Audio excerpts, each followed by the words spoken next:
Nah, semuanya itu adalah syarat dengan kepentingan asing.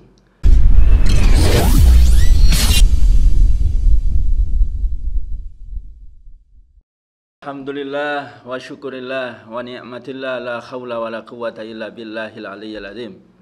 Ya, Ustadz Zakaria sebagai host yang dirahmati oleh Allah SWT, juga Bung Ahmad dan Kiai Ahmad Zain yang alhamdulillah dalam keadaan sehat dan berkah. Amin. Amin.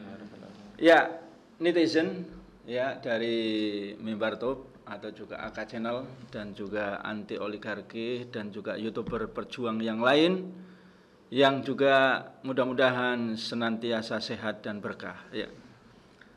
Seperti yang disampaikan oleh Bung Ahmad tadi, sangat menggelitik ya, dan sangat lucu apa yang diungkapkan oleh politisi Nasdem. Politisi Nasdem yakni Zulfan Lindan ya. Dan Gus Coy. Dan ada Gus Coy di situ. Tapi yang menarik adalah Gus Coy ini menanggapi salah terlarang ya si Bung Lindan tadi ya.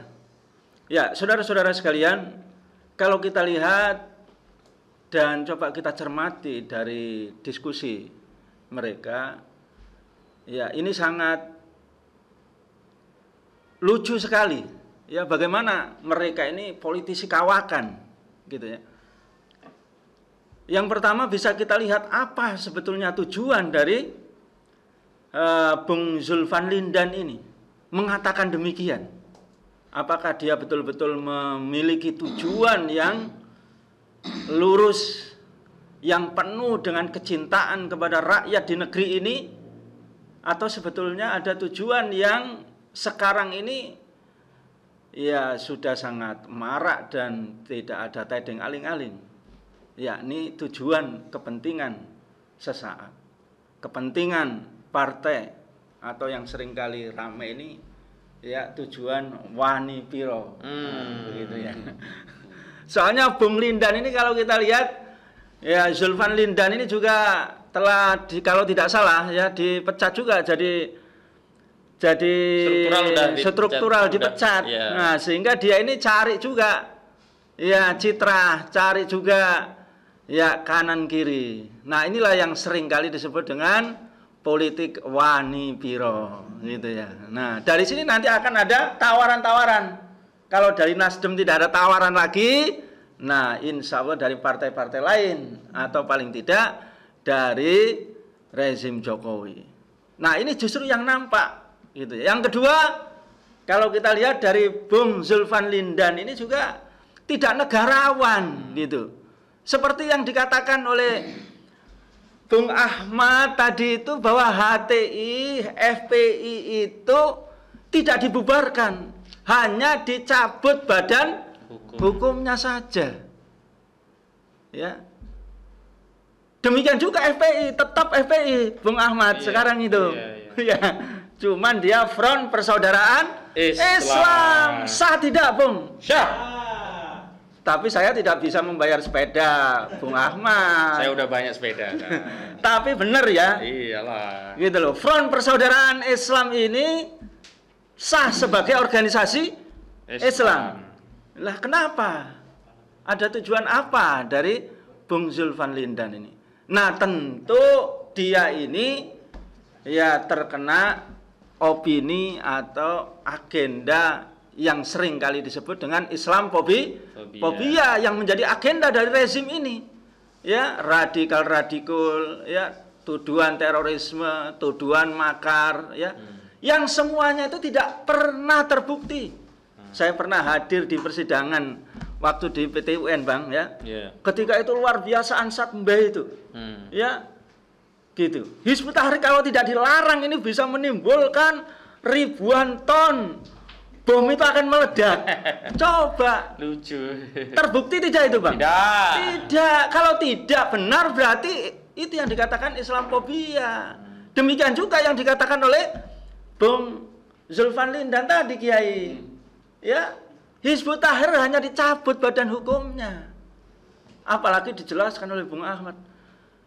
Adakah pelanggaran pidana satupun saja? Ya, korupsi, menjual aset negara, menjadi komisaris tadi, menjadi menteri, tidak ada ya. Luar biasa. Inilah sebetulnya kami ingatkan lagi kepada Gus Coy dan juga Bung Zulfan Lindan, jangan sampai ikut-ikutan terkena Islamophobia. Ya. Nah, justru sebaliknya, ya, Hizbut Tahrir Indonesia dan juga FPI itu semata-mata tujuan di dalam perjuangannya adalah dakwah Islam atau amar ma'ruf nahi mungkar. Ini yang disebutkan oleh Allah SWT, hukumnya adalah wajib. Bahkan amal yang paling mulia yang menjadikan umat manusia ini menjadi bagus atau tidak, itu ditentukan oleh dakwah Islam. Salah satunya disebutkan oleh ayat yang sangat mulia, ya, di dalam surat, ya, Fusilat. Allah SWT menegaskan Bismillahirrahmanirrahim, wa man ahsanu qawlan mimman da'a ilallah. Ya, siapa yang paling baik seruannya daripada orang yang menyeru kepada Allah SWT. Ya, menurut para ulama sangat masyhur sekali di situ menggunakan kata isim tafdil, ya, ahsan, menunjukkan paling baik. Ya, ini dakwah, ini adalah amal yang paling baik. Dan ini yang sesungguhnya diharap-harapkan oleh seluruh kaum muslimin. Apalagi oleh pengemban dakwah, apalagi oleh para ulama, oleh para habaib. Tidak ada yang lain kecuali adalah untuk mengharapkan, ya, melaksanakan amal yang terbaik yang merupakan amal para nabi dan para rasul. Para nabi dan para rasul itu diutus karena ada perintah dakwah ini. Ya. Nah, itu jadi jelas. Ya, tujuannya adalah, ya, dakwah Islam. Tidak ada yang lain. Maka tadi kalau dikatakan sudah pasti tidak ada tujuan di situ adalah proyek. Tidak ada di situ tujuan menjadi komisaris. Tidak ada tujuan untuk mengharapkan menjadi menteri. Apalagi kemudian tujuan-tujuan mendapatkan tambahan perempuan dia ini. Ya, tidak ada. Apalagi cuan.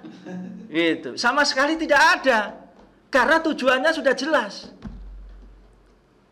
Nah, yang kedua demikian juga amal-amalnya. Ya, dakwah ini kalau dilakukan maka umat manusia itu menjadi baik.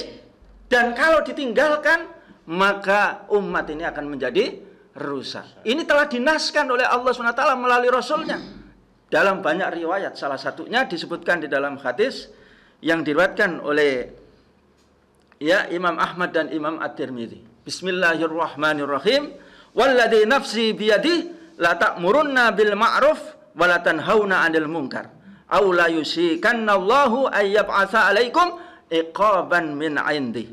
Demi zat yang jiwaku ada di tangannya, Rasulullah SAW bersumpah, ya, atas nama Allah SWT, berarti ini adalah perkara yang sangat penting, bahkan perkara yang paling penting, yakni hendaklah kalian itu betul-betul melaksanakan amar ma'ruf nahi mungkar.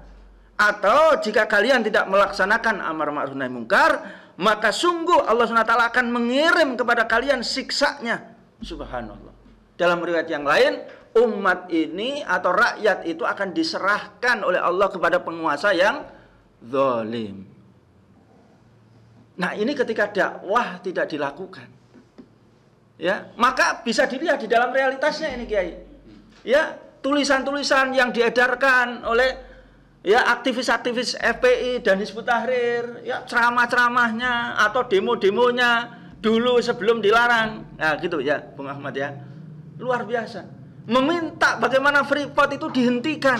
Tidak perlu dibeli, apalagi diberi perpanjangan karena kontraknya sudah habis. Ya, ini amal soleh yang bagus atau tidak, Kiai? Bagus. Bagus. Coba kalau Freeport ini sudah ribuan triliun itu, Bung Ahmad. Ya nuwun sewu, Bung Ahmad. Bukan kalau sepeda lagi ngasihnya. Kalau diberikan sepeda itu piro, ya Allah. Jangan begitu. Ya Allah, Bung. Coba Freeport itu bisa kita kembalikan, hukumnya wajib karena dalam pandangan Islam itu milik rakyat, milik umat, gitu. Demikian juga selalu konsisten, gitu loh, menawarkan bahwa BBM Pertalite ini bisa murah kalau dikelola sendiri. Ya, demo-demonya, tulisannya, ceramah-ceramahnya di mana terus. Ya, Bahkan terakhir dihitung itu cuma 4.200 saja sudah untung pertalit itu, Kiai. Itu yang disampaikan. Ya, demikian juga IKN diberikan pandangan bagaimana nanti akan terjadi ya kerugian APBN yang sangat besar, potensi korupsi yang sangat besar, potensi di situ akan dilakukan eksploitasi oleh oligarki atau juga oleh asing dan asing melalui investasi. Bahkan kedaulatan itu akan bisa tergerus ya oleh dominasi asing dan asing atau oligarki. Dan sekarang apa yang disampaikan oleh aktivis-aktivis ini terbukti, Bung Ahmad. Betul tidak? Betul. Bagaimana Pak Jokowi itu loh memberikan kemudahan ya penggunaan tanahnya itu ya mulai dari berapa tahun, Bung Ahmad? Ya Allah, diberikan apa namanya dispensasi pajak, ya diskon pajak 35%, ya demikian juga ya penggunaan dari tanah ini, ya bisa sampai 150-180 tahun, mungkin akan diperpanjang 200 tahun bagi mereka, sedangkan rakyat tidak demikian halnya. Nah, inilah yang kemudian kalau kita lihat IKN ini adalah dijual obral. Namun kalau kita lihat hingga hari ini investasinya mandek atau kecil. Ini menunjukkan adalah kedaulatan dari negara ini sudah hilang. Bahkan marwah dari negara ini sudah hilang. Berarti rezim Jokowi ini ngemis-ngemis kepada asing dan asing. Mosok sampai seperti ini. Nah, ini yang juga di gagasan ini disampaikan. Ya, demikian juga kita sampaikan juga ya, undang-undang yang disahkan Omnibus Law, undang-undang Cipta Kerja. Ya. Nah, semuanya itu adalah syarat dengan kepentingan asing. Undang-undang yang syarat dengan ya dengan kepentingan asing dan itu adalah undang-undang oligarki atau asing dan asing. Ini terus yang disampaikan, tidak ada yang lain. Ya, oleh aktivis-aktivis dari HTI ataupun FPI. Nah, bahkan sampai berkali-kali itu ya, demo yang dilakukan itu mendapatkan apresiasi dari Polda di berbagai daerah, sampai HTI pernah demo di Jawa Timur diberikan hadiah oleh Polres Malang. Penghargaan, bukan hadiah. Penghargaan. Ya, hadiah nanti dikira gratifikasi. Gitu. Dan dikembalikan, Bung. Tidak diterima, Bung. Ya. Jadi penghargaan saja dikembalikan gitu, apalagi hadiah. Tidak boleh, Bung Ahmad ya. Ya, gratifikasi nanti. Luar biasa. Nah, itu yang bisa saya sampaikan pada kesempatan ini, Gus Coy dan juga kepada Bung Zulfan Lindan. Ya, itulah wujud dan jati diri dari Hizbut Tahrir Indonesia dan juga FPI di dalam kesehariannya, dan sampai sepanjang masa tidak ada tujuan dari aktivitas kecuali adalah dakwah Islam. Dan dakwah Islam ini adalah dilindungi secara konstitusi sebagaimana dijelaskan oleh Bung Ahmad, yakni pasal 28. Dan juga dakwah yang dilakukan oleh Hizbut Tahrir dan juga oleh FPI ini bisa dipertanggungjawabkan secara nas, dalil Al-Quran. Ya, perjuangan menegakkan syariah, menegakkan khilafah, ya itu sangat masyhur, sangat muktabar, terkenal, ya di dalam pendapat-pendapat ataupun tulisan ya jumhur ulama. Ya, demikian juga hadis-hadis Nabi dan juga Al-Quran. Demikian juga kita bisa pertanggungjawabkan dari sisi historis dan faktual intelektual di lapangan. Ya, tadi kalau disampaikan bagaimana aktivitasnya dan bagaimana perjalanan Islam sampai 13 atau hampir 1400 tahun itu menyinari dunia dan memberikan ya kesejahteraan dan keadilan yang sangat ya dikagumi oleh umat manusia di seluruh dunia, baik oleh orang Islam maupun orang non-Muslim. Nah, demikian yang bisa saya sampaikan pada kesempatan ini. Mudah-mudahan bisa mencerahkan Gus Coy dan juga Bung Zulfan Linda, dan suatu kali kelak insya Allah kita akan ngopi-ngopi. Ya, kita undang Bung Ahmad ya mereka ini, sehingga mereka tidak gagal paham ya, dan juga tidak tergerus oleh Islamofobia, apalagi oleh politik wanipiro. Nah, dari saya cukup demikian. Assalamualaikum warahmatullahi wabarakatuh.